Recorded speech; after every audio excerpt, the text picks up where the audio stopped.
Okay, good morning again. It's Dr. Sean here. We're doing our mailbag once more. We've got a young lady here asking a question about Graves' disease, and we'll kind of go through what she's got going on here. She says, I've got Graves' disease. They're not able to treat it because I've got problems also with an arterial blockage, about a 95% blockage.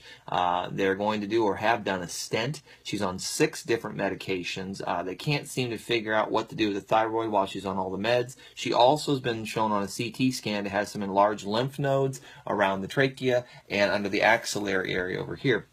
So this is, guys, this is every day. This is pretty common of what we see. We see people that are in trouble.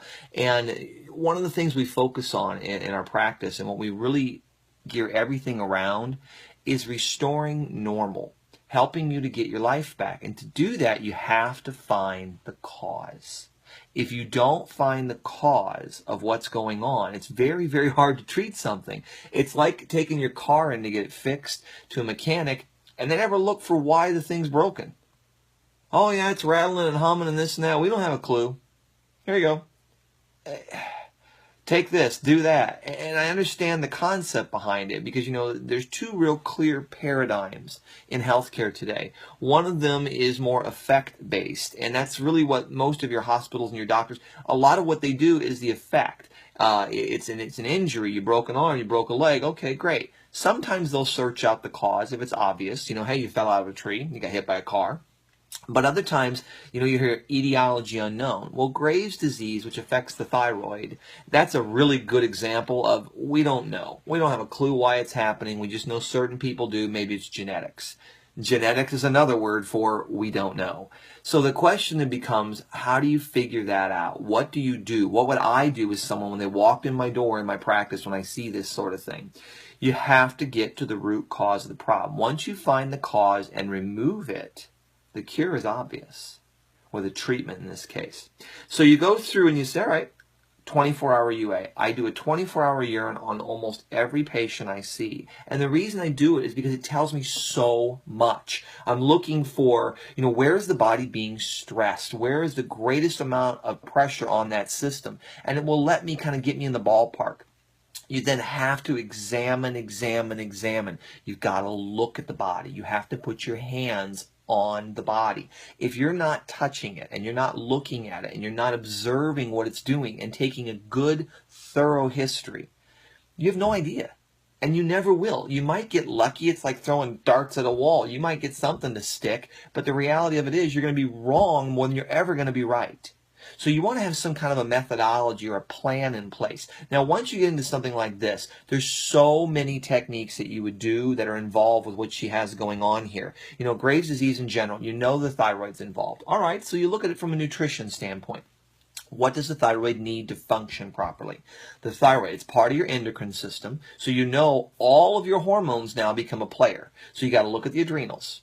You have to look at all the female hormone things. You have to look at the ovaries. You have to look at the pituitary. There's a number of other things that have to be involved with this. So you just say, look at the endocrine system, because nothing goes on in the endocrine system that doesn't affect the entire system.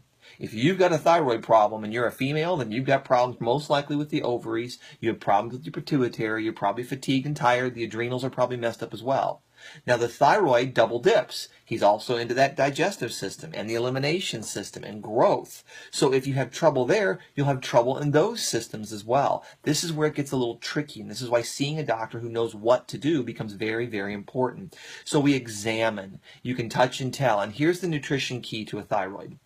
The thyroid requires calcium, magnesium, and iodine to run successfully. Those are the fuels to allow that little guy to do what he's supposed to do. All right, how do they get to it? That's the key. How do those things get to that gland to do what they're supposed to do? They have to be carried. Because calcium is a rock on a driveway. You drop it there and you come back in 10,000 years, it's still sitting there. It doesn't move. It needs a helper. So in this case, the helper becomes a fatty acid. So the body has to have proper amounts of good quality fatty acids to transport nutrients to that thyroid. Now, once it's there, protein kicks in. That's how you form the T4, T3 complex. Protein kicks in. It takes the iodine, it binds it up, and it becomes the taxi or the ferry that carries it away from the thyroid to the rest of the body to do all the cool things it needs to do with other cells. So when you look at that, you think, okay, so fat and protein are major, major players with The thyroid. Now she's got a blockage in an artery, 95%. And what's that tell us? Lots of inflammation. That artery has become brittle. It probably started to tear a slight bit at one point in time, and in doing so, the body tried to heal it. It said, cover it over. Get some cholesterol in there to repair that crack. The problem is it's doing it in a straw. So now it's blocking off that artery. So we know there's chronic inflammation going on in the body.